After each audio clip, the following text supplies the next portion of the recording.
dado más, se ha destapado un poquito más esta situación. La violencia también la ejercen las mujeres hacia los hombres.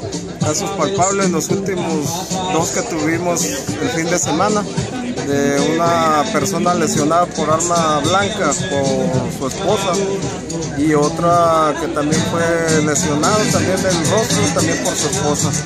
Se ha ido en aumento tanto en hombres como en mujeres. Se ve más entre a lo que es los hombres, pero sí se ha dado hacia las mujeres. De hecho, se ha sacado la primera orden de restricción hacia una mujer también. Ah, caray, ¿cuándo fue eso? Esto tiene como más de 6-7 meses. Se sacó una orden también para una mujer, para que no se acercara a su esposo.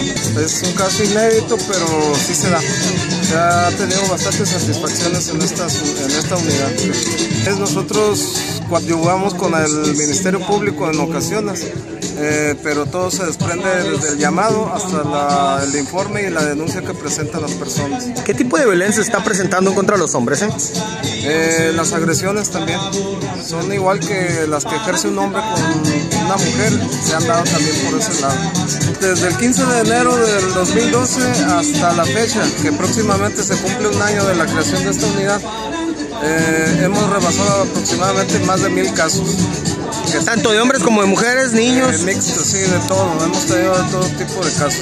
¿Cuándo cumple el primer aniversario? El 15 de abril del 2014. Se lleva un registro de todos los casos, informes, todo se tiene contabilizado. Se canalizan ya sea al Ministerio Público o al DIF.